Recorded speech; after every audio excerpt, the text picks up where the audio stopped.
it.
Welcome. Hey, who'd you talk to? What's going on? It is me, Mike Lepre. Why do I always slam the desk? King Mike L. This is legit paranormal clips brought to you by legit podcast.com. It's a lot of legit that I have to do. It is March 16th, 2023, 03162023. That's really easy for us math geeks because there's threes in there. Joining me as always from Block Island. It's Block Island, Rick. Ghost Rick. What's up, Rick? What up, Mike? How you doing, brother? I'm doing good, dude. I'm sitting on a throne, you know. Things could be worse. Yeah, it could be. Could be different throne. Could be stuck on that. So how are things on Block Island? Good. Club Soda just opened up, so we're rocking and rolling over there now. Things are, getting work done at the Ghost Shop, and looking forward to the spring and summer, Yeah. Summertime. When it comes to summer, I think, buddy, money, Thayer. What's up, buddy? Hey, good evening, guys. How we doing tonight? Just taking a little pergander out there in the backyard. The mountains are looking like the snow's starting to melt on the peaks, and the loons are like starting to slowly paper back into the scenery. I'm very, very excited for another beautiful spring, summer, and fall here in gorgeous Smithfield, Rhode Island. Did you say speaking of the environment and water, I'm drinking God's beer, Poland Spring. It's very delicious. It's clear. It's non-alcoholic, and it will keep my liver clean. So, cheers, gentlemen. Hey, Chin Don. I didn't know we were drinking. Oh God. So, buddy, we're going to be looking at some clips, right?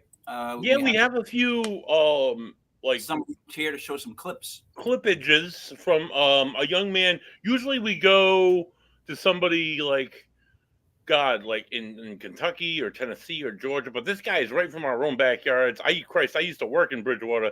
He's from the Bridgewater Triangle area, the Bridgewater Triangle Paranormal Society. No. The official name is the Bridgewater Triangle Paranormal Investigators. Oh, thank you, Mike. You saved me yet again.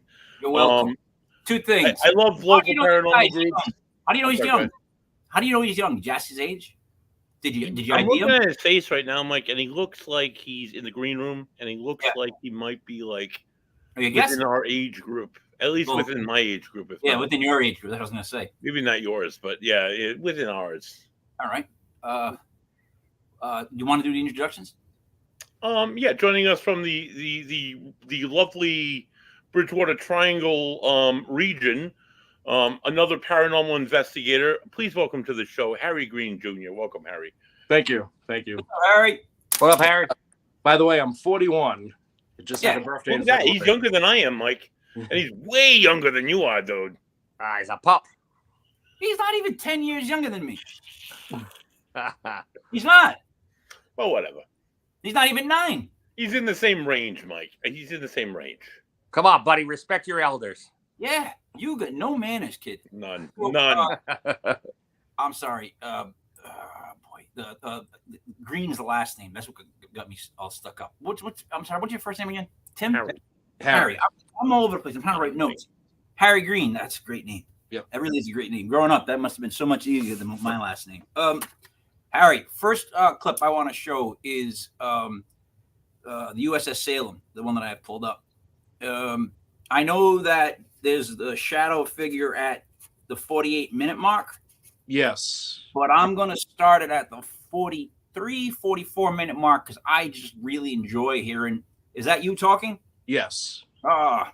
He's got a little. Before we roll into the clip, can I just a quick question? What part of the ship? Because we've been on the ship. What part of the ship does this take place? That was above deck. One of my younger investigators was just filming the ship as we were getting ready to investigate it, and he just captured it on his camera phone. Awesome. All right, wait a minute. What do you mean younger investigators? What's the deal with trying to make me and Rick feel old? Why do you say that? Why did you have to bring that up? Younger investigators? Yeah, younger to me. The kid was 19 at the time. Much younger than you, Mike. It was my kid's age. Let's see. The ones that I know of. So, all right, let's go and get into this one. Rick, you're going to like this. He's got a little shtick to him. He's like filling back with like a Chucky doll. I'm very enjoying this. Watch. Let's do it. It's a nice ship you guys worked on, but your services are over now. You can move on.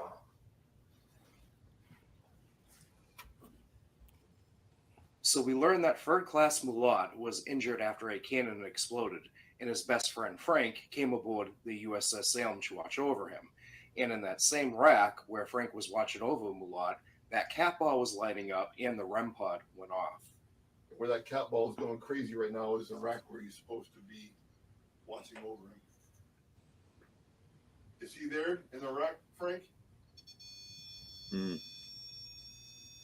Now, we were able to capture an EVP.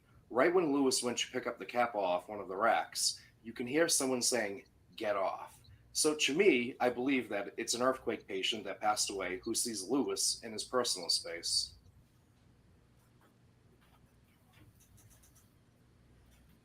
And that EMF meter and REM pod went off several times in the medical room. And it was said that there's another... What did you want to say? I was just saying it was best heard with headphones versus just... I heard the off. I definitely heard it with my ears. That kind of stuff is stuff we have to go listen back to or listen to again. But I'm enjoying the whole thing. The color scheme that you have going on behind you, right? My wife would never allow. She never allowed it, dude. I would start filming with that color scheme. She'd come and she's like, "Oh!" And everything would be white. The wall would be white. Yeah. Here we go. All right. Back. Enough of my problems. Let's get back to here we go. The entity aboard the ship that's in that room that's stopping Officer Mulat from speaking. Frank, you still here? Is someone else in here besides you two?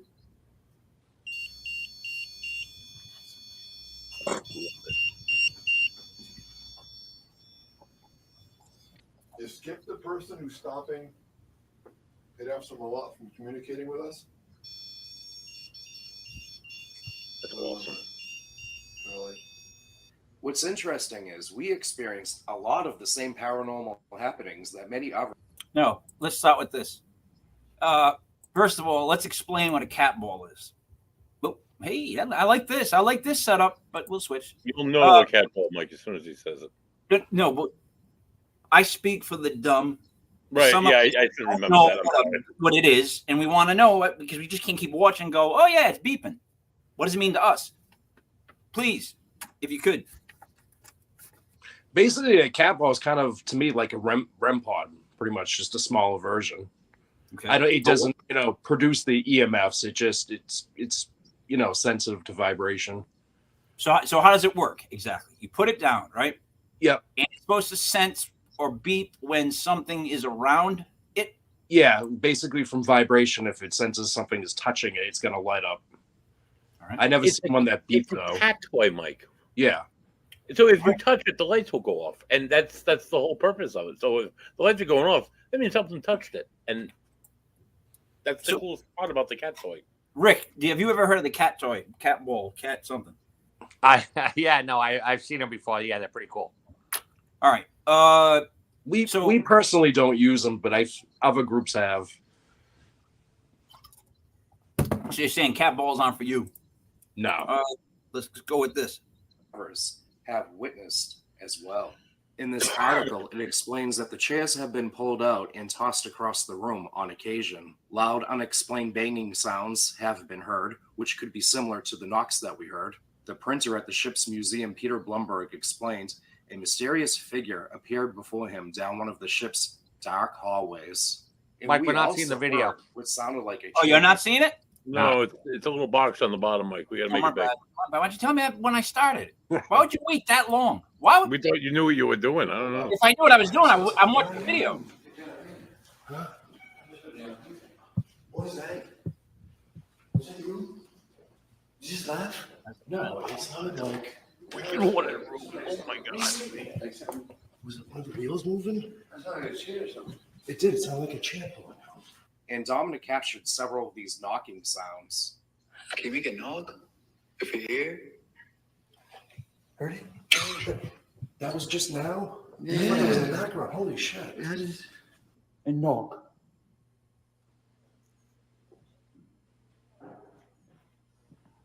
And as far as Peter Blumberg's experience, it was said on another article that a ghostly tour operator named John is still giving tours from the afterlife. And I'm not really sure where they came up with the pieces to this conclusion, but I'm seeing another person right next to me in Seneca with a light. Then all of a sudden, this mysterious figure vanished. So who knows? It may not just be a myth after all. A tour guide on a dark ship would be carrying a flashlight.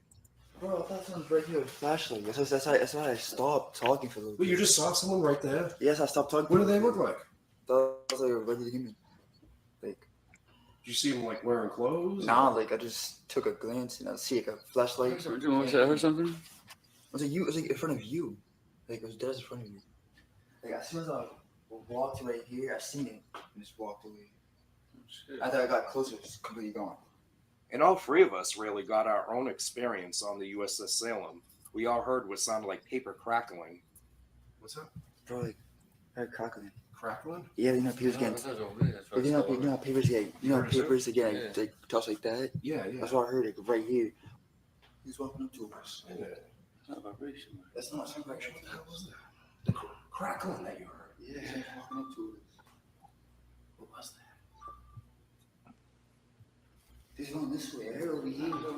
Wait. Chief, is that you, Chief? It's coming from over there. Chief.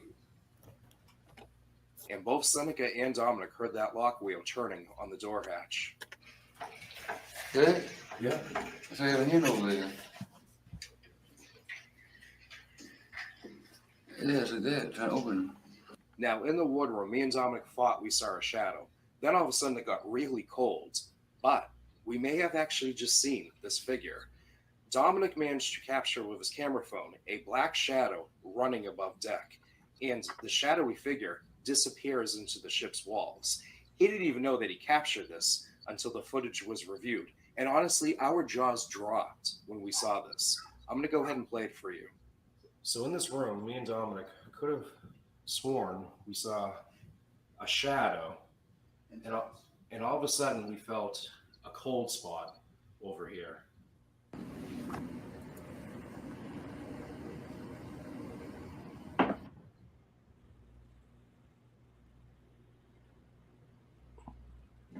Oh, wow.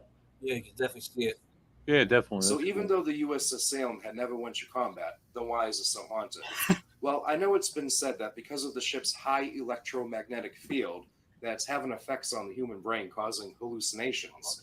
But honestly, that doesn't explain all the evidence that's been recorded.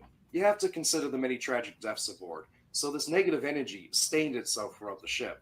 The earthquake victims died abruptly in life, so to them they probably feel they have unfinished business left. And as far as the ship's crew that still wanders, well, it's like what Don explained. These guys came from nothing, joined the Navy, and the ship's crew was really all that they had. And when they left the service, they went back to nothing. So to them, they're right back where they were happy. So the ship will always be their home. All right. Before I do not to play that again, I'm going to do it right now. Right here. Sworn we saw a shadow, Let's watch this shadow And I'll- figure again. and all of a sudden we felt a cold spot over here. And no one else is on the ship. No. Nobody's walking against the light. Wow. Yeah. No, you can't see So anybody. even though there. the USS Salem had All right. Now let us extrapolate upon what we just watched. Extrapolate. I'm going to start off first. Love the hat. Love the hands. But my favorite is the turn to the left. You turn to your left when you're ready to deliver perfect. You have perfect transitions on your videos. Buddy, could you please learn how to do that? I need to work on it. I need to go to film school. Sounds like he's telling a story to somebody, legitimately, and it's just flowing, and it's like, am I watching him or is he talking to me? Like, you didn't get that? He's turning to his left, he's talking to me. I'm like, oh, fantastically done. I'll say that, Harry. Oh, thank you. Video and it's really well done. Now, about the USS Salem. Rick, you have not been on board the USS Salem, correct? Have not. Rick, we gotta go, dude. It's a great place. Love to. I have been on twice. Yeah, the first time was definitely better than the second time. But So let's compare a couple of things with you guys. So, buddy, what did you guys bring in for equipment? we had the REM pod like he had. I believe they also had that set up in the hospital. You and I didn't, and Joey Paranormal didn't investigate with that. I had a K2 meter. I had my recorder is my. You don't need to show us. On every investigation, Sony recorder, it picks up so much stuff that over the years I'm blessed by this alone. Flip phone. The cameras, video cameras, with higher end mics and stuff, and I don't know, just like a bevy of stuff. Honestly, it was more. I got more feelings that night than I did. Like my own senses really went off that night than I got with like gadgets and shit. Here's what we learned. I don't know, Harry, if you felt this, but the Chief's quarters has a different. Like the minute you walk in, the air is different. It's different. The room is different. Whether it's good, bad, or indifferent, which is kind of weird. I just said that. It's still just a different feeling. What did you guys think about when you were close to the Chief's quarters? We didn't really feel anything different because Don was explaining that there's a liar aboard entity that likes to lie during EVPs. Yeah, it's he believes that it's a elemental, which is even scarier than if it was the Chief. In my book, you don't want an elemental. Rick, sounds like Dungeons and Dragons, but that's how it goes. Sorry, so you didn't feel differently in the Chief's quarters. That was like the main place that I felt it. The second was the engine room, buddy, or the anchor room. Yeah, the anchorless room. Yeah, the anchor would drop down. We kept hearing the little girl's voice. Right, and then asking for knocking sounds, and you would get knocking sounds inside that room. They were very distinct and clear, but there was nobody standing in there. And then I left the recorder there and continued to get voices when there was nobody remotely near that end of the ship. So Harry, cool. the thing that scared me when we were there wasn't the knocks, because knocks, I guess they can be explained as anything, or they could really be what they are. You know what I mean? But like when you hear a little girl's voice, should not be on that ship. So that's where it got weird, right? So that's where this all kind of started for me. Like, because we did that thing a long time ago. We've been doing the show for I don't know how long. I have my notes here. I have to think way back we did that, and it was my wife who heard the little girl's voice, clear as day. And my wife's not gonna lie about anything like that. She didn't know she's just on a ship, But that hearing the kid's voice, that's what made me think of elemental at that moment. Because, buddy, here we go back into it again. I don't believe when you hear a child's voice that it's actually a child. I'm one of those guys who thinks children and dogs go to heaven.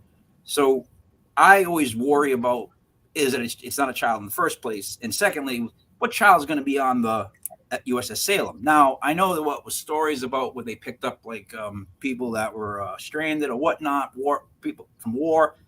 I get that. I still don't see a little kid staying on that ship. Well, there was a bunch of earthquake victims though from the Ionian Islands, so she could be a victim. But why would she stay on the ship? You know what I'm trying to say? Like, I just think that when you hear something that's so innocent sounding, right?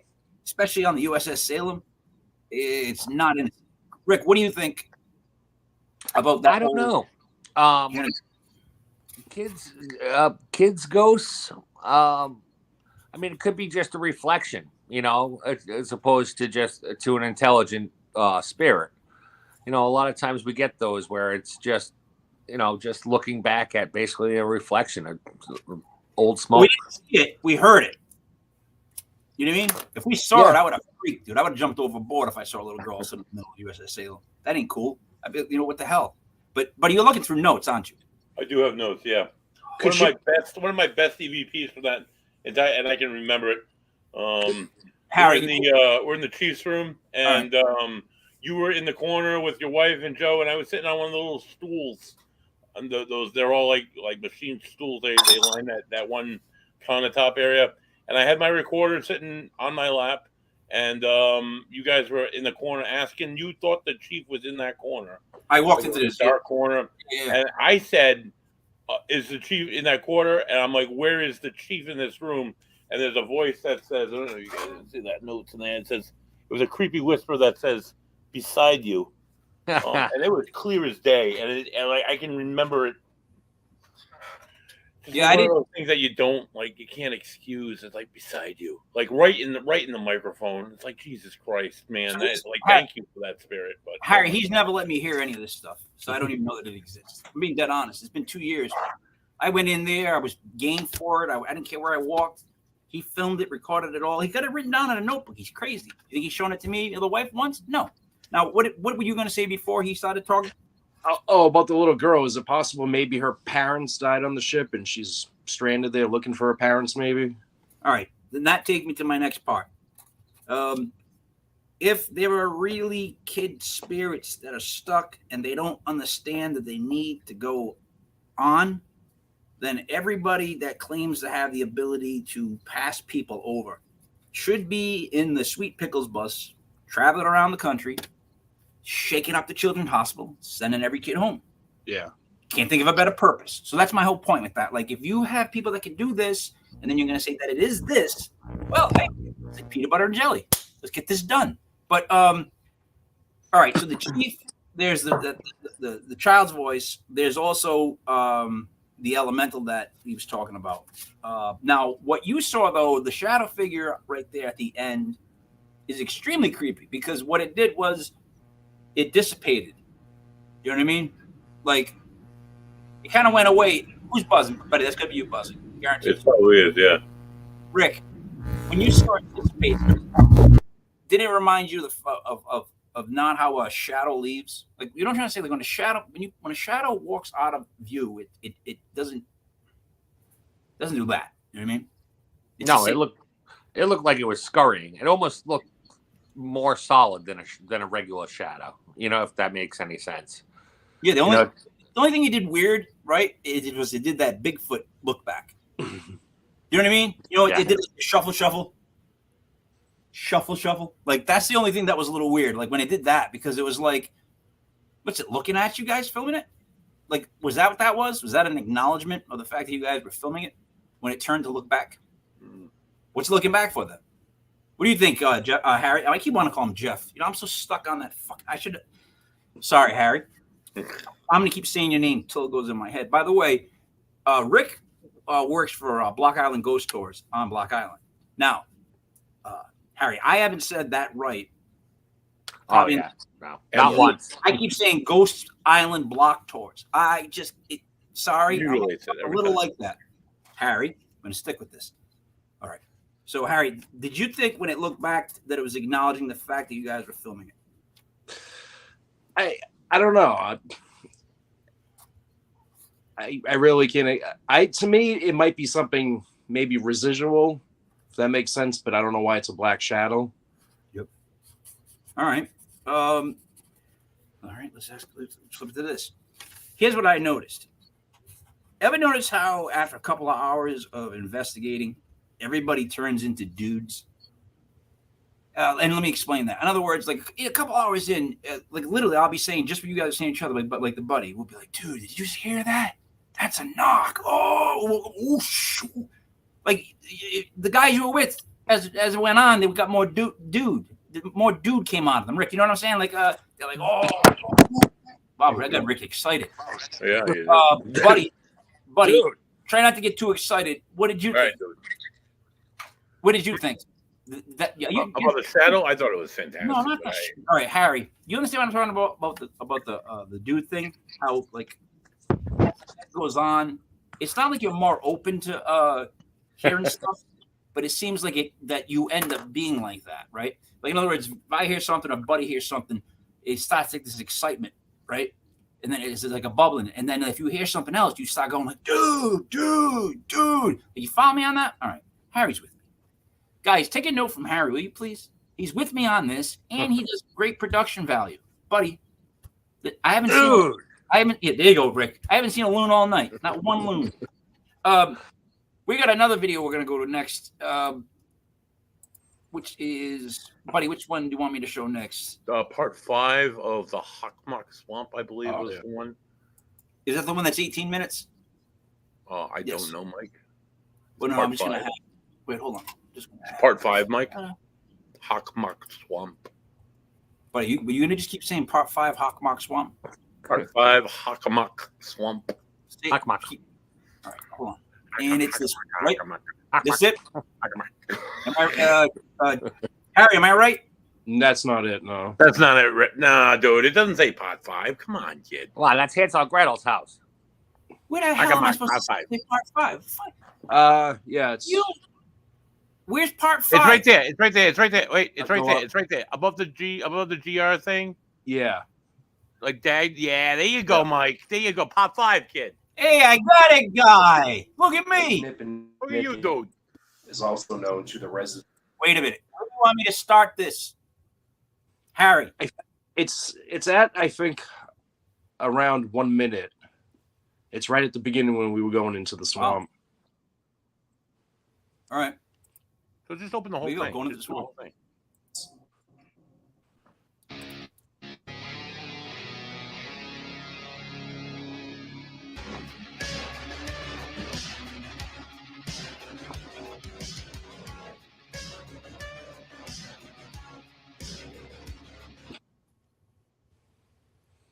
You know what? Hold on.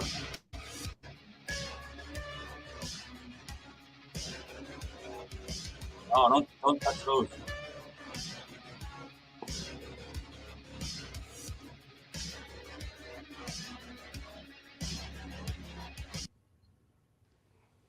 That wasn't me.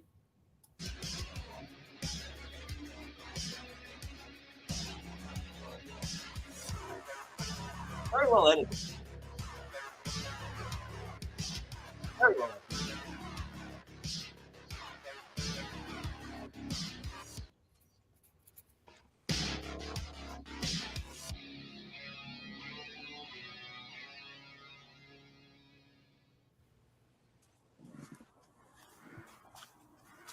So I'm hearing bullfrogs. Yes, you are. From the swamp. A little distracting. Oh, you smell that? Yeah, It's got like a musty smell. yeah.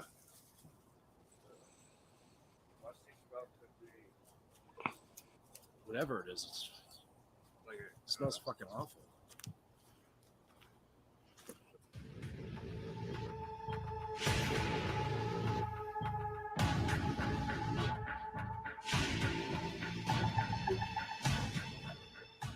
Okay. So there's a path there. Yep. And the main path is here. Which one should we take? Ooh, the main one. This thing is fluctuating like crazy. Well, it was.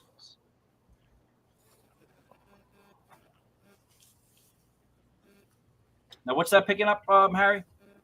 It was because in that certain area, it was the temperature was dropping, but as we were walking away, it was increasing. We couldn't figure out why, so we reviewed the footage. Yeah, right here on the spot. Okay, temperature gauge.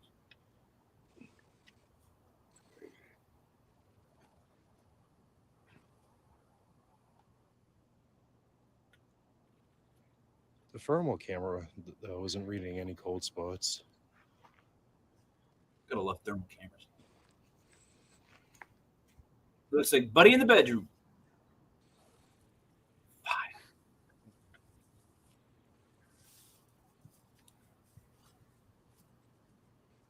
Yeah, now we're at 74.4.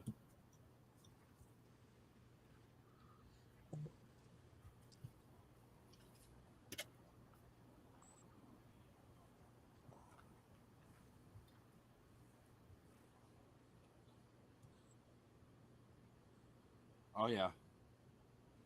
It just hit 73. There it goes. It's going down fast. Whatever it is, we're getting closer to it. All right. What? First of all, what time of night is this? That was midnight last summer. And who are you with? I was with Paul. All right. I want to make sure I write down the names of who I'm hearing. All right. Let me get back to it.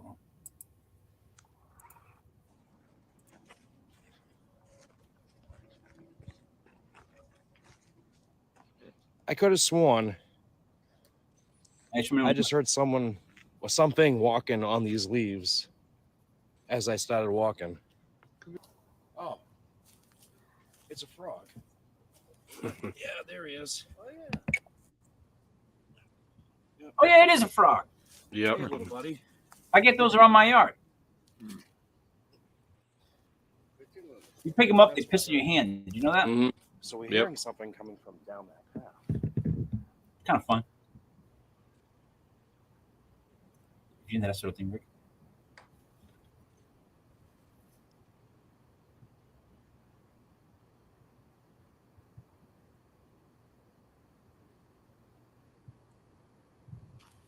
So that's strange.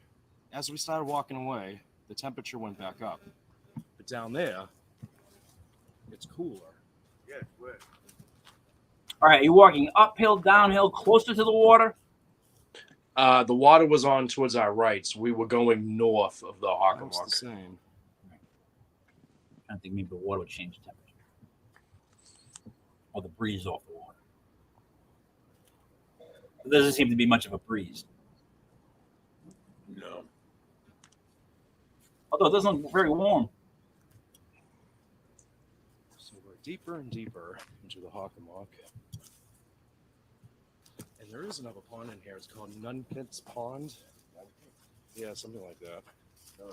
Numbnuts Pond? It's a hidden little Something pond like that. in these woods. I'm actually looking on my GPS right now. Nunkit's Pond. Nunkits.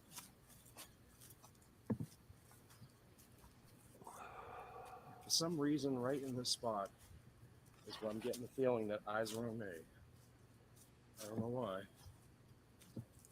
Never shown that for about 50 feet.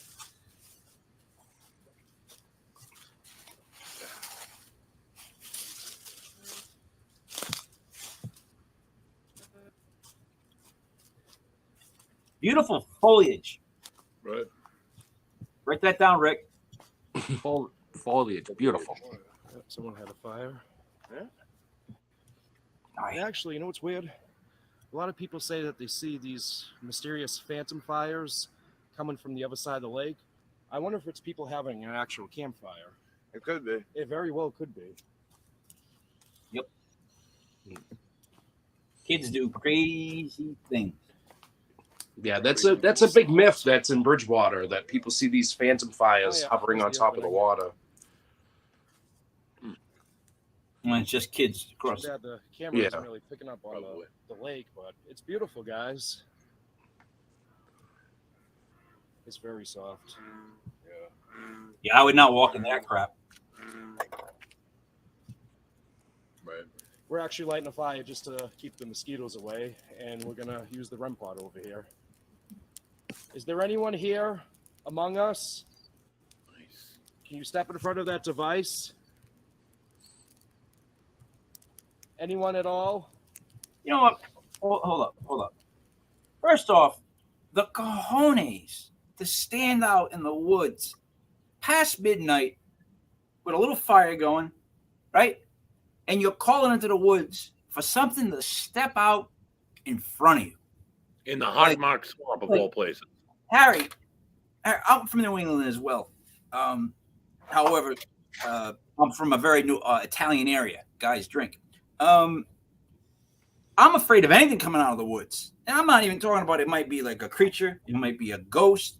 It might be just two goons trying to like lift me up and shake out all my coins. You know what I'm trying to say? Like, I would be terrified to stand in the woods and just announce to anything that it can come out of the woods.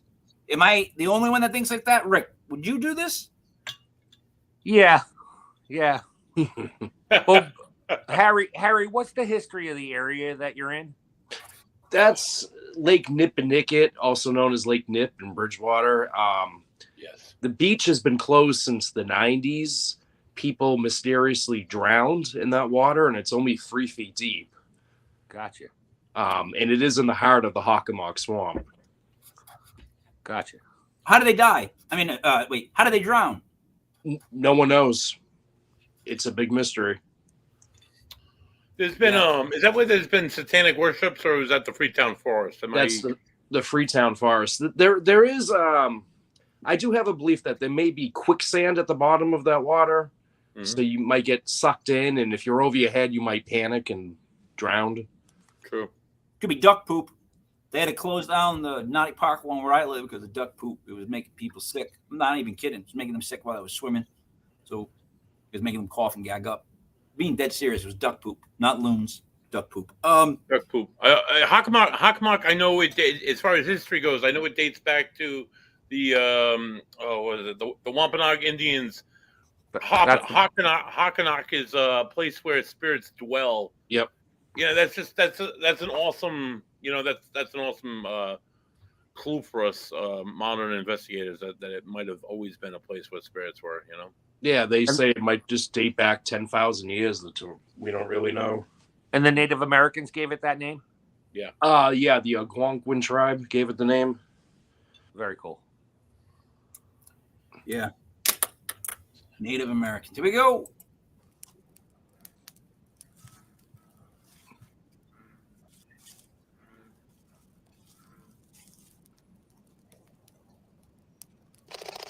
My friend that's holding this loud device, his name is Paul. It's not going to hurt you. You don't have to be afraid. We just want to ask you some questions, and we'll be able to hear you. Even though it Can you sounds start off by telling us your name?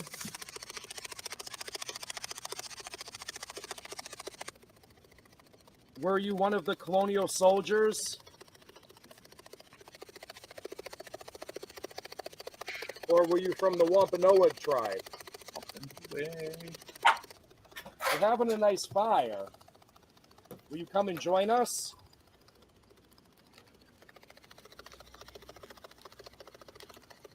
Maybe you could tell us your name?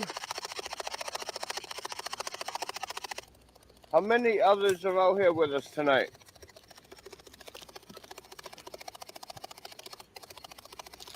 Are we in any kind of danger? That's that first. Can you tell me if this land is cursed?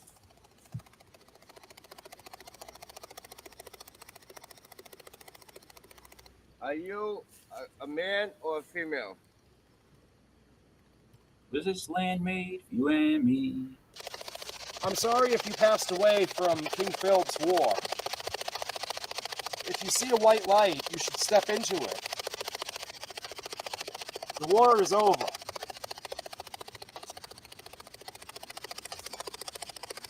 Is Chief Metacomet out here with us tonight? Can we speak to the chief?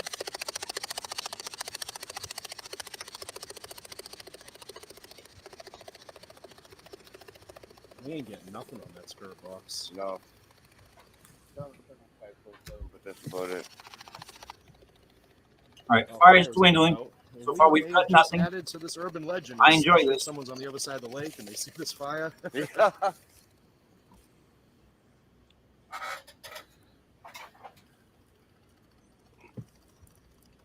Let's hit the other trail and see how far around the lake it takes us. All right. Sounds like a good idea. Yeah, what the heck? So out tonight with us, we have 2 EVP recorders. We're gonna leave one down. We're gonna go explore this whole trail. We'll come back and we'll retrieve the recorder.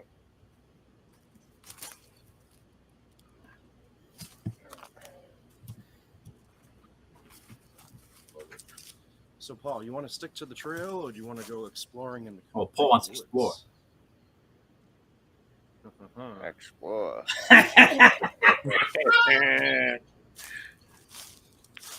Of course he does. So we're gonna see how far in we can go.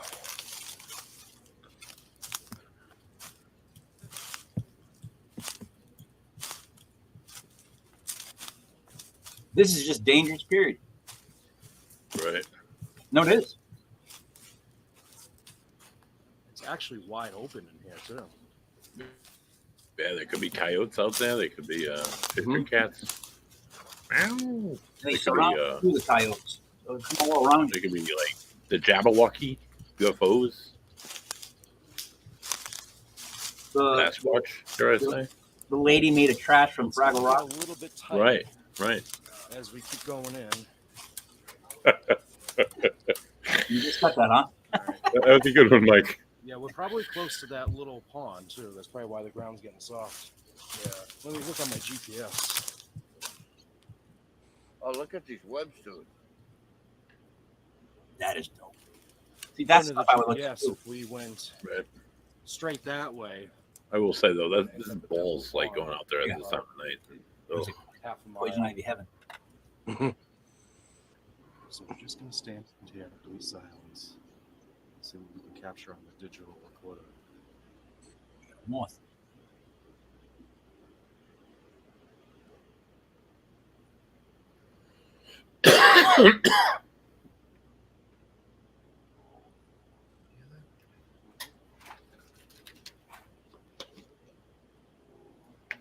Are you guys hearing the buzz? Is that what it is? The buzz. No, Mike. What is it that you're hearing? I think it sounded like someone was walking up towards us, but Weeds. You're There's free to nothing. have any conversation you want with us. We'll be able to go back later and hear it.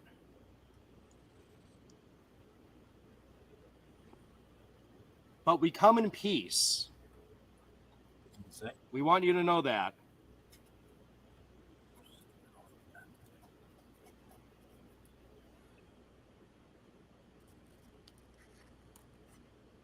I wouldn't even touch that. Look at Mm. that. I can get a rash in a heartbeat.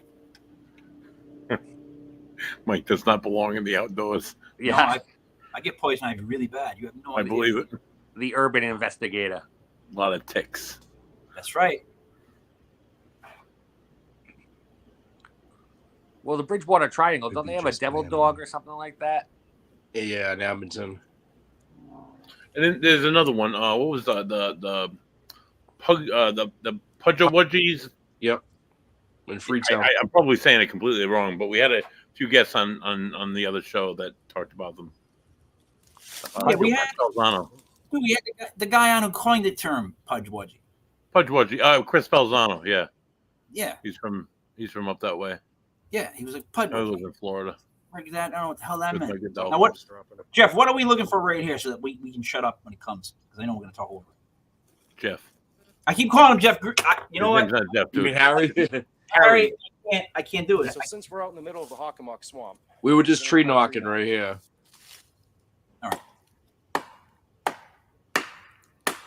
This is like a Sasquatch thing, right? Yeah. Just giving it a try. As well.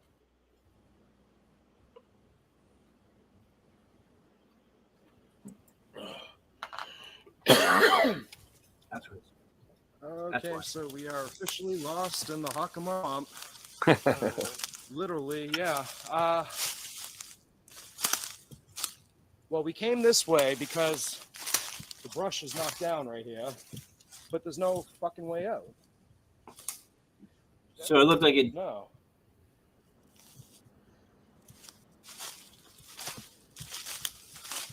Maybe we came around this way. What, do you think they put like a tent or some shit But like why that is the down on it? brush knocked down right there? As if we walked this way. It might not have been. According to my GPS, yeah, it's straight.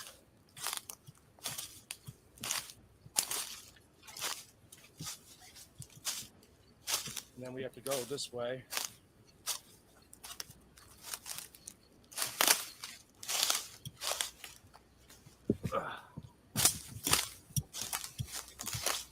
Is that an almost trip? Oh yeah, we were here. I remember this log.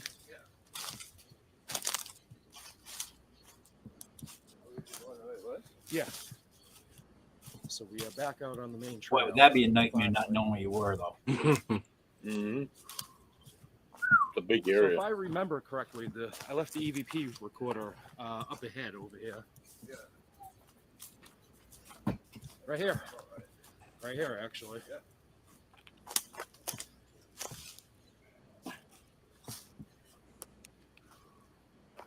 Actually, Wow. we were out there 25 for minutes. 48 We're in minutes there. in the woods. Wow. You gotta really like. So according to my GPS, we are Paul. northwest of Lake Nipponicket. Buddy would never stay out there It's that long. getting cooler over here too. Mike, come Not on, that man. much change in temperature. I go out there for 75 days. at the lowest. I would come in then. So we got a trail that goes this Days. way or this way. Pick your poison. Uh-oh. Wait a minute. Oh, That stop. trail probably takes us to the lake. Oh, I wanted to try to guess what he just said again this time, but we already know. Yep. And this one takes us to Nunket's Pond, the small pond. So I guess we'll go this way. So we're getting closer to that little pond because I hear the bullfrogs. Now I don't see how Paul gets stuck in thorns. Always. I'm the only one that gets When stuck. I hover right over him. Yeah. Paul gets stuck in thorns. So we came to a dead end. That's way too many thorns over there, even for me. So, as kids, we called them pricklies. Mm-hmm. Uh, if you've ever run through a prickly bush anywhere not on the East Coast in the New England area, ooh, you don't know the joy and fun of it. Because there's literally like pricklies everywhere, like all down the branch, down the branch, and they're like spiderweb branch type bushes. When you go to them, it's like if you ever run through the woods as a kid and you heard like your shirt rip or like your face something ripped, like I've had that happen with the prickly bushes. I know they're not paranormal, but Rick, have you ever had an experience with a prickly bush? Yeah, I grew up with the prickly bushes all around. Mm-hmm. One time when I was in California, I bit out what I thought was one cactus quill, and it was actually about 30 little microfilaments that made up that one quill, all in my mouth. Ooh. Yeah. 30 of them all in your mouth? Yeah, no, I bit out 3, and there was like 30 of them. It was really like 30 little microfilaments. I was pulling them out of my tongue for days. Oh. Jeez. That's not a smart idea. Harry, so first off, I realize why I keep saying Jeff Green, because I have Jeff Green stuck in my head because of the Denver Nuggets, Jeff Green, who was on my fantasy team. I now made that adjustment. I will no longer be saying that. So, Harry, does that sound like a smart move by Rick to just eat a cactus like that? No. But No. when I was drunk last year, I fell into a thorn bush. So, Did you? yep. Harry, in my defense, there was some hallucinogenics involved and mountain climbing at night. So, Well, all right. I'm going to tell you my one wood story really quick. So we decided to go play paintball, and we ended up at this paintball place that was like located in the woods. And it was me and like, I don't know, 5, 6 friends. So we're there, and we're like, we played against each other or whatnot. And then the guy that ran the place comes up, he goes, "Hey, you guys want to go against another team in the woods?"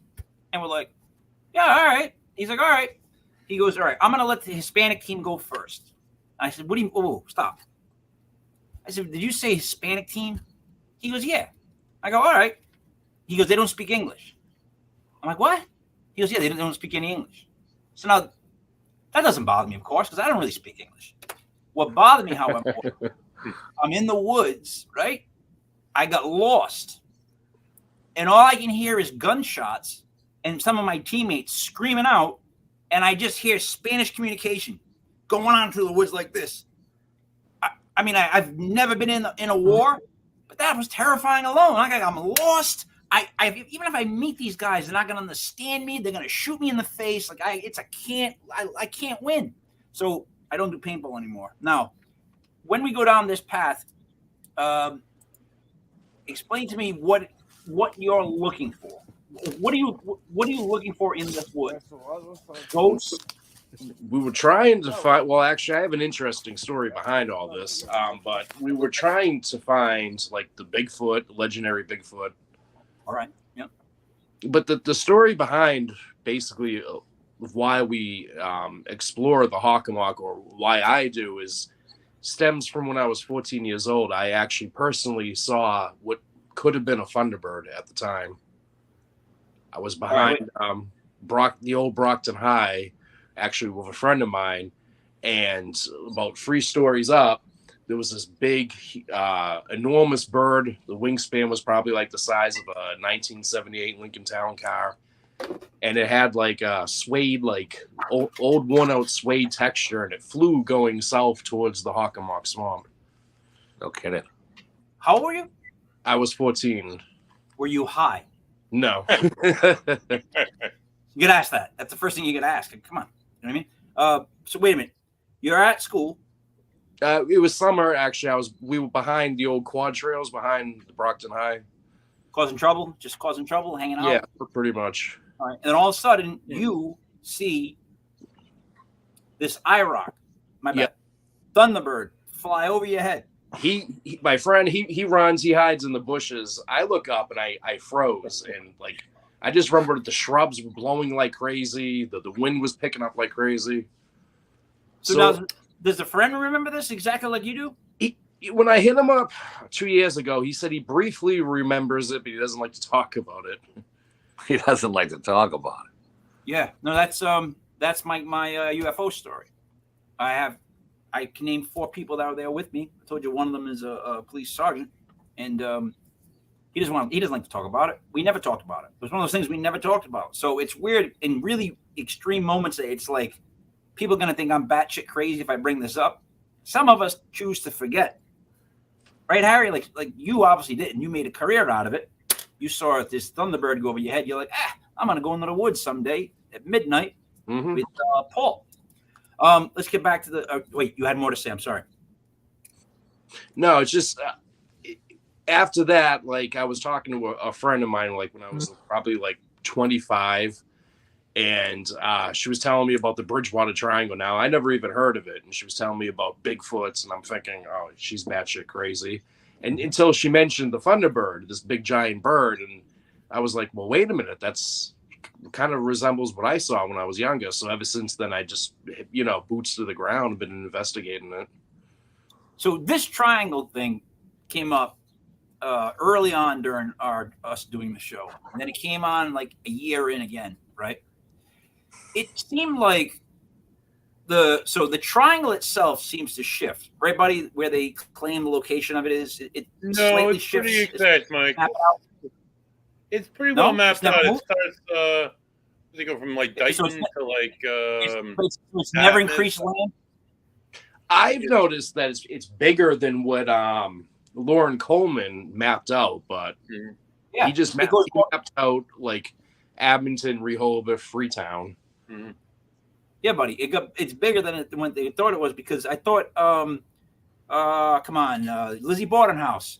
Yeah. Now, isn't that borderline on the Bridgewater Triangle? And they consider that kind of in the triangle, but it's not. They don't consider that to be in the triangle, but I think the triangle is bigger. I think it goes all the way from Salem to Rhode Island, all the way to the Cape.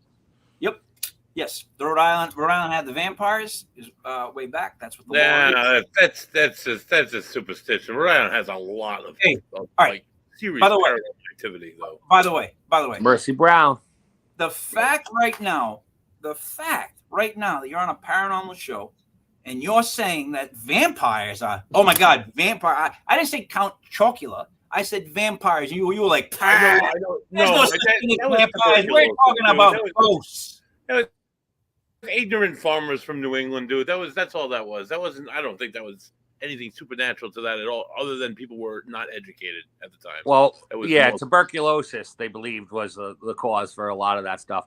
But I will tell you, I never believed in vampires, and the whole Ghost Tours company went out to New Orleans last winter, and they have some stories there that make you really wonder if there's something behind it. Oh, for sure, yeah. I mean, I did it again. Me, Harry. Am I wrong in saying that for him to say that vampires are completely ridiculous, but then he found the ghosts in the same breath is a little strange? You know, more normal person like me. I'm kind of a little wary on that too. It's just like the whole Rhode Island thing with the zombies a while back. I might have been one of those zombies because I don't know what you speak of. There was people eating bath salts. So they were getting all messed up. Yeah. All right, bath salts. That's all you had to say. Yeah. They're doing that with probably had fentanyl laced on it. You know, imagine that bath salts with fentanyl. Next thing you know, Breakfast of Champions. Do you ever see the zombie woman in Seattle? No. You guys ever seen that? Look up zombie woman in Seattle. I might actually pull it up. There's this woman that all of a sudden in the middle of the day, she's got like hair ripped out of her head. It's kind of painted like a little bit whitish, and there's like black around the eyes, and she's holding like a bloody baby. One shoe on, one shoe off, and she's limping, and she's all cut, and she's just screaming. And it took like 4 police officers to get her down. I'm like, what the is this? All right. So you were looking for Bigfoot, which is, again, so you're standing there with the thing that, I don't want to say it's a little box there, and you're going, pretty much, hey, Bigfoot, come on out. Well, we were also trying to, make contact with whoever might have passed away in King Philip's War out there as well. Mm-hmm. Okay. Hey, buddy, you and this guy should have a beer. Right? The history that would come out of your mouths, holy Christ. Yeah, I could do karaoke with Rick and let you guys just catch up, because you guys probably know the whole history of the place, be able to map it out. Yeah, probably. So, all right. No, last question, Harry, before I go back to the tape. If you saw Bigfoot, what would you do? I wasn't prepared. I'd probably just karate chop him and run. Karate chop him. Yep. I like it. All right, see? All right, no, wait. You see him from 20 feet away. He's not looking at you. What do you do? I'd make sure I have the camera on him. But do you just stand there? I'd stand there, film him, and then I'd run. All right. Rick, what would you do? Run. Buddy, you know what I would do. What would you do? I would crack a beer and approach the man and say, hey, dude, let's have a beer, dude. Yeah. See, I wouldn't do that. But dude. I always said, Harry, like, I don't want to, I'd rather not die in an old folks' home. I'd rather not die hooked up to a ventilator. If I'm going to go out, I would love my obituary to say that I got beat to death by Sasquatch.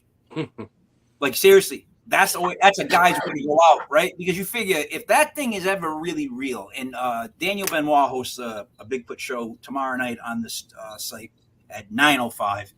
He has all kinds of Bigfoot stuff, and we went to one of their Bigfoot cons, and there's so many different versions of how Bigfoot exists, whether he's real, he's through the universe, he lives in the ground, all these different versions of Bigfoot.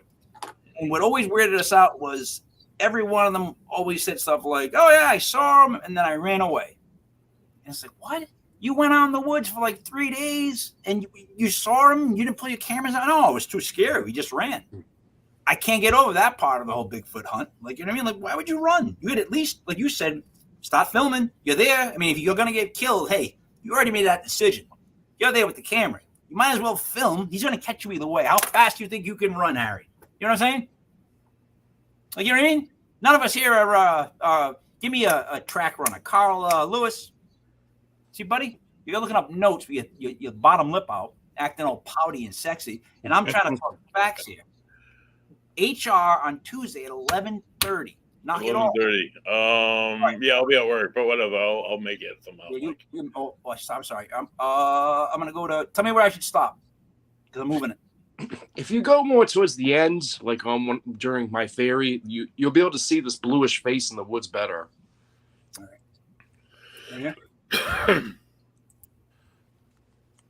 Well, I love the hat. In the trees that have been reported. It was small, but it wasn't a light bug because it was the size of a golf ball. And what's strange is a week prior to that, Seneca was out there investigating and saw the same thing. This is a good spot. You're not allowed to enter our bodies or Might be, yeah. follow us home, Paul. I could have sworn I just saw a light come from over there. It came from over there. And it wasn't a light bug. It was high in the trees, though. And right after that, Paul said he heard voices coming from the path beyond the trees where I saw the strange light. Did you hear that? No. Sound like voices over here. Voices? Coming from that path, but leading back out. Then further down the path, I also heard someone talk. It sounded like someone saying, yeah. Did you hear that? That was a voice. So it sounded like someone saying, yeah, as I was making a speech. So, we came to the conclusion that the land isn't cursed. It's more of a vortex, releasing all these anomalies due to all the blood spill that got soaked up after King Philip's War. And well, if this wampum belt is ever returned, it may release a positive energy, closing this vortex. So it might have been just like a minute back. So, for the record, your wrap up, right? What is it? You just went your wrap up. You basically just what did I just do? I don't even know what's going on. You basically just like gave such an intelligent wrap up that I'm like shocked at how like you expect like someone like me to follow you. But you just went. We didn't think the land was haunted. What we thought was there was bloodshed from blah, blah, blah. And I was like, oh no, I couldn't keep up with you with notes. So what you're saying is you don't think the place is haunted. As far I as don't the know. land, but We you think it's more from the wars and that kind of energy. They say that the land is cursed, so we don't believe that the land is cursed. We believe it's a vortex releasing the Thunderbirds, these Bigfoots, these cryptid demonic dogs. We think it's kind of like it's from like basically all the blood spill is like soaked up and like absorbed all that negative energy. Yeah, I can see that. Again, I've always said where there's a lot of that stuff happens, you know, the whole nature area would be affected, you would think, right? It would just affect that. Rick, as I pull this back, just a couple seconds. Wait a minute. Wait. We did capture, though, in the trees, a blue-looking face that looked like the head from the Wizard of Oz. Mm-hmm. And it evaporated into like a bluish like mist. Tell me when. A little bit back more. Back? Yeah. Stone. There's you. There's you. Oop. Right there. Yeah.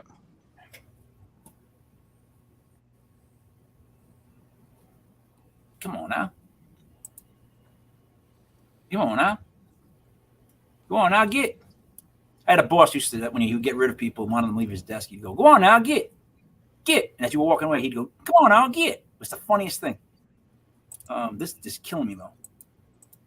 Buddy, what is going on? What did you hook up? Did you hook up my I don't internet know, today? Mike, this is you, not me, dude. It's not. It's just not. It's spinning. All right. You know what? I'm gonna cut that out. Let's discuss this. So we will go back. I'll go back. I can watch it myself. And now the channel again is what's the name again of the channel, Harry? It's the Bridgewater Triangle Paranormal Investigators. Triangle Paranormal Investigators. BTPI. Okay. How long you guys been doing it? We've been doing the YouTube since 2 years now. That's when we got all the equipment. But we used to just go out there for fun sometimes, like for the past maybe 10 years.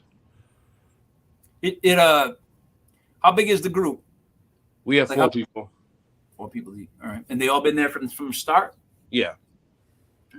Rick, what do you give about questions about that group? Well, I'm just fascinated about the Bridgewater Triangle. I mean, it seems like I'm hearing it more and more, and people going out and finding some really cool stuff. So, yeah, I'd like to get out there, get us out there a little bit. The only thing about it is that it has negative connotations. Like, it's not known, or at least I don't know it as like a fun paranormal place to go. It sounds like everybody has a hard time or a problem or something crazy happens. Like, that's my only issue with this place. It's like, it's literally like what he was just doing. It's like walking into a forest, putting down something that beeps and going, hey, come on out. Because things come out sometimes, We have noticed, though, in the past couple of years, since probably last maybe 30, things have calmed down. You got to figure they're building in the Hockomock. They're building homes. So you have more positive energy now that's kind of like sandwiching over the negative energy. It seems that things are dying down. You build houses, you're going to scare away some stuff, I would think. Anger some, scare away most. Buddy, what your thoughts on building on the, I'm not going to pronounce that word. Hockomock Swamp. There it is. I think they should keep it the way it is. It's a beautiful nature to preserve. There's lots of animals. There's some good trails going through there, from what I understand.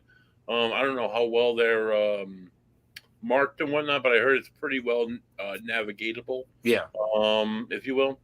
And it's just like a great place to enjoy nature and be out in the middle of nowhere and be like 10 minutes from home. So don't go swimming though. No.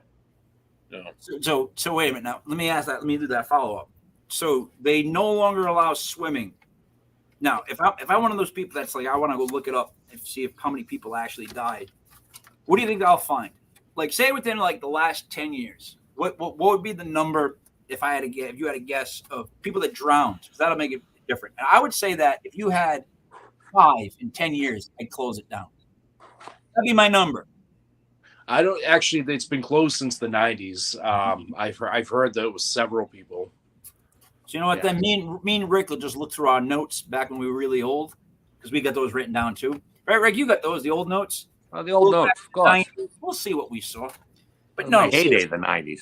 But seriously, so yeah, I agree that triangle should be bigger, because it doesn't make sense that it stops where they say it stops, and yet there's all this other stuff that's happening like over the fence. You know what I mean? It's like it's happening next door, but you're not going to call that the neighborhood. Like, why not pull it all in, right?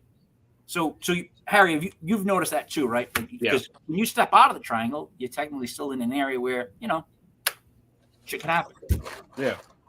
Yeah, you got the Peter Oliver house, Lizzie Borden house. Mm-hmm. Mm-hmm. Yep, we had Deb Vickers and Sue Vickery, right? Mm-hmm. Yeah. And Deb Vickers, yeah. At Deb Vickers, yeah, Sue Vickery. They're from the Lizzie Borden house. That was that whole Lizzie Borden thing, man. I'm gonna go on the record, and I know this is taboo, but I'm gonna say she's a real jerk. Right. Yeah, I thought she was a real jerk. That's the word I'm going to use. I know that, buddy. I apologize for this harsh language. No, it's all right, Mike. All right, thank you. No, she did do that on purpose. Like, she and the maid did it with the stick. The neighbor wasn't around. Whack, whack, whack. Got a brand new house. That house has her energy in it. The new house, like, her energy is apparently not at the Lizzie Borden house itself. It's at that. What's the new house called? Maple Crest. Croft. Do you think that Lizzie and the maid had a little something going on, maybe? Yes. And the sister was in on it, but it wasn't 100% in on it. Because here's the thing that happened, freaked me out. Because I immediately heard this, and because of who I am, I was like, this is a setup. So the sister only stayed with Lizzie for a year and then never saw her again. Right. That's part one. Part two, the maid disappears and ends up buying property, land in another country. You know how hard it is to buy land? Rick, you know this. You don't just show up in another country and like, I'm going to buy land. I was a maid. Unless you help whack, whack, whack. Money comes in. 41. Right? So that's what I think. Like, if you really listen to that whole Lizzie Borden thing, I think it's just a setup. But nobody. Honestly, I think her and the maid had something going on. And the mother caught them and threatened to tell. We could act that out if you want. we'll do like our version of all the historic Bridgewater Triangle and New England events. I can wear a wig. Wear a wig. Whatever you want to do. Whatever you want to do. Rick, you're in. So now, Jeff, I did it again. Fuck me, Harry. I can't. I'm. It's killing me. It's killing me. Harry. So, what part of New England have you investigated the most, other than exactly in the Triangle? Massachusetts. Okay. Whereabouts? The Bridgewater Triangle area, a lot in Cape Cod and Winchendon. All right, buddy. In those areas, what was your favorite spot? Because I know you finish the cooking. Agawam Rock. It's in the Triangle. It's the spot where they captured not Metacomic, because he was Chief captured Agawam. in Bristol. There was a You just said it. Cold War thing there, and there's a lot of energy up that way. Yep. So now, Rick, you've never been, right? Nope. All right. So maybe me and you should just head on down to the Triangle, see what's cracking, right? Right, not. Bring our There's recorder. there's that hitchhiker too, right? There's that like redheaded hitchhiker on 44 in Rehoboth or some like crazy shit. There's a lot of weird I have a cool crazy variations story of about that. like activity that run through the Triangle. Go ahead, Harry. I didn't believe in it. I thought it was bullshit. The And redheaded hitchhiker. we actually started driving down Route 44 looking for this guy, and actually the cops pulled us over. They started laughing at us, but we did pick up on the spirit box somebody saying you're out of your seatbelt, and the only people that would know about that are the passengers in my car. And right before my buddy handed me the spirit box, you could hear like the seatbelt alarm chiming, because I was driving one of them 2006 Grand Marquis, and none of us were wearing our seatbelts. Wow. And they do say you can hear a laugh, and we heard like a hysterical laugh over it. Did he say anything? Anything gingerishly? Like No, it was real fast. He goes, "You're out of your seatbelt." You're out of your seatbelt. That's yeah. So see the things like that. So that what we always talk about is worldwide proof, evidence, whatever you want to call it, is like no big deal. It's actually now become where you watch it and you tune it out. But when you hear someone's personal story, you get to hear the details, the information of what they thought, what they saw. It makes it easier, right? For me to digest at least, because it's like you're telling me personally what you heard, right? So I'm going by your word of what you heard. So it's how it works out. So, all right, other than the Firebird, what else have you seen? Like, if you had a short clip it, like, have you seen UFOs? Have you seen, like, no UFOs? Bigfoot? Oh, no. Any ghosts? Yeah. Ghosts. Apparitions. Any... Seen one in real life at the Hanson Tuberculosis Hospital that's no longer there. It was more like a white translucent like apparition. It was like kind of hunched over, floating towards the main entrance. Awesome. Well, what was it? Just you? It was me and two other buddies of mine. This was back probably like when I was 25. That must did that shake you up now? Did that make you want to go do it more? No. See, I don't get that. I don't understand that. Like, I really don't get that. I don't understand how that would make you want to go do it more. I guess that's why Rick, when it comes to like ghost hunting, I don't want to get too close. You know what I'm trying to say? Like, I don't know. I always worry about that. But all right. Other than that, any cryptids? Besides for the Thunderbird, no. No. All right, that's not that bad. See, the reason I asked that is, one, I appreciate that you showed footage of you guys not finding things and then finding something, as opposed to some people show footage of, oh, I ran into Bigfoot. There's a ghost. Oh my God, it's a witch. We blew up. We died, but we're here. But like you know what I'm trying to say? Like that video is just like, what, really? But like we've always been buddies. Always said this too. Watching the minutia of the hours go by of you guys actually walking and doing the whole thing makes it make more sense when you see stuff. It makes it, I don't know, puts you more in the spot, right? Rick, you know what I'm saying? Like, if it was all greatest hits nonstop, when you ever see that thing, you always get like suspect, right? You kind of want to see a little bit of, am I making sense to you? Oh, absolutely. and God bless the people who have seen the witch, the alien, the Bigfoot. Like the village people all at once. Yeah. So, God bless them and all. But it's neat to, I'd be okay with just seeing a few select things, That's what I'm trying to say. And then to ask somebody, I always ask because some people will say what they've seen, and then some people have seen everything. Everything. Buddy will make up fake names of stuff, and they've seen it. That's a fact. So that's where it gets a little weird. All right. Harry. Did that right again? Yep. Anything you'd like to say before we wrap this up as far as your channel? Any websites you'd like to plug? Anything like the YouTube channel, we just made a documentary actually last year that explains the whole Bridgewater Triangle. Yep. Awesome. And again, it is the Bridgewater Triangle Paranormal Investigators. Yep. Rick, Block Island, talk to me. What's going on? What do you want to say before you wrap up? Harry, thanks for coming on. It was a lot of fun meeting you. If you ever want to hop a boat and come out to Block Island, we're spectacularly haunted. I'll show you around. It's a great time. Block Island, happy St. Patty's Day tomorrow. For all you leprechauns out there drinking the green beer. If you're on the island, come out to Soda, visit me. We got some music going on. As far as ghost stuff, we're still building the escape room. We just lined up Matt Warner for the third weekend in July.